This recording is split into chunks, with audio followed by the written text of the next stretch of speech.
ये जो वारदात हुई है ये बहुत ही अफसोसनाक है और जिस शख्स ने भी ऐसी हरकत की है उसको मुल्क के कानून के तहत सज़ा मिलनी चाहिए और इसमें अटेम्प्ट टू मर्डर की भी सज़ा हो सकती है और इसका ताल्लुक कोई भी मज़हब से नहीं है बल्कि ये क्रिमिनल एक्टिविटी है और उसी के तहत उसको सज़ा होनी चाहिए। देखिए, बम्बई में रोज़ आशूर जुलूस निकल के बाबर अली के इमामबाड़े बोरी महल्ला पाकमोडिया स्ट्रीट से जा रहा था।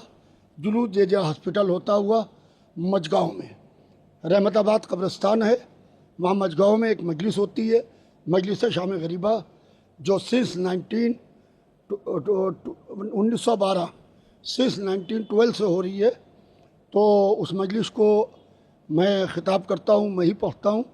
तो उस जुलूस में बाकायदा एक फयाज प्रेम जी नामे शख्स ने बाकायदा कैप्सूल, उसमें जहर पूरी तरीके से भर के उसने कैप्सूल मजमे में बांटना शुरू किया और उसको खाने से कई लोग बहुत तेज़ी से बीमार होने लगे। थोड़े ही लोग थे जिन्होंने खाया था, उन्हें हबीब हॉस्पिटल में लाके एडमिट किया गया। इसके अलावा वहाँ के ऊपर एकदम से अफरा तफरी का माहौल तो हुआ नहीं, मगर पूरी तरीके से पुलिस अलर्ट मोड पे आई और पुलिस ने फयाज प्रेम जी को गिरफ्तार कर लिया।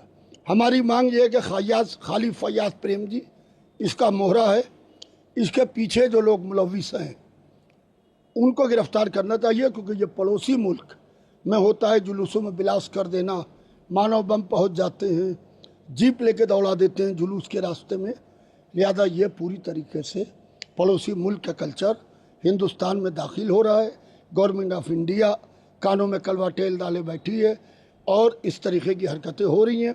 लिहाजा पड़ोसी मुल्क से जो साजिशें हो रही हैं इस पर होशियार रहने की ज़रूरत है। इस सिलसिले में मैंने Manoj Kumar Sharma ji, joint commissioner law and order Mumbai से बात की है फ़ोन पे और मैंने सख्त से सख्त कार्रवाई की मांग की है। बहुत ही शॉकिंग और चिंताजनक ये बात है कि मुंबई जैसे शहर के अंदर जो मुहर्रम का जुलूस निकलता है हर साल, ये जुलूस हमारे बाइकल्ला से निकलता है और ये डोंगरी इमामबाड़ा में जाके खत्म होता है। इस जुलूस में हजारों की संख्या में लोग उपस्थित होते हैं, जिसमें महिलाएं, बुजुर्ग, बच्चे, तमाम लोग आते हैं इस जुलूस में। मैं खुद इस जुलूस के अंदर हर साल जाता हूं, इस जुलूस का मैं हिस्सा रहता हूं।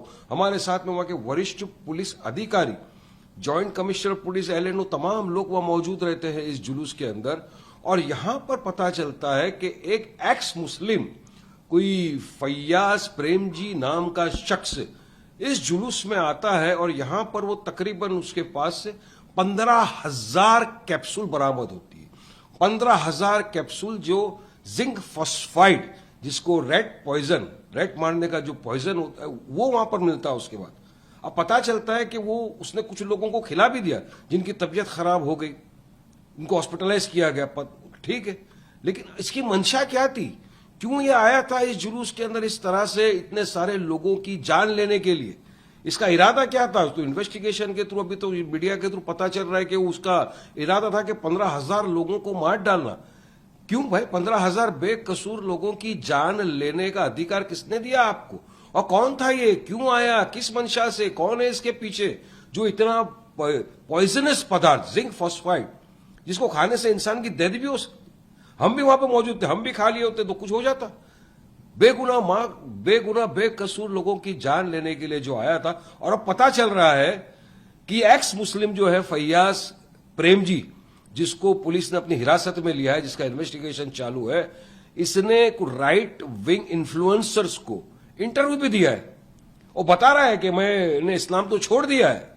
तो ये किस मंशा से क्यों आया था? ये क्या अधिकार था इसको इस तरह से वहां पर आकर और बेगुनाह बेकसूर लोगों की जान ले? तो अच्छा हुआ कि वक्त के ऊपर पुलिस ने, मुंबई पुलिस की दाद देनी पड़ेगी कि उन्होंने वक्त के ऊपर इस इंसान को पकड़ लिया, इसकी षड्यंत्र को, इसकी कॉन्स्पिरेसी को बेनकाब कर दिया, तो काफी लोगों की जानें बच गई। और पता चलेगा इसके बाद और ऐसे 50 किलो इसने लाके रखा था। क्यों? कौन है ये? किसके बोलने पे, किसके इशारे पे? तो बहुत कोई सारी चीजों की इन्वेस्टिगेशन होनी चाहिए। हमारी तो मांग चीफ मिनिस्टर देवेंद्र फडणवीस से, मुंबई पुलिस कमिश्नर से है कि इस विषय को गंभीरता से लिया जाए। ये कौन है, इसके पीछे कौन कौन है, क्या मंशा थी, क्या षड्यंत्र था, क्या कॉन्स्पिरेसी था, पूरी तरह जनता के सामने आना चाहिए।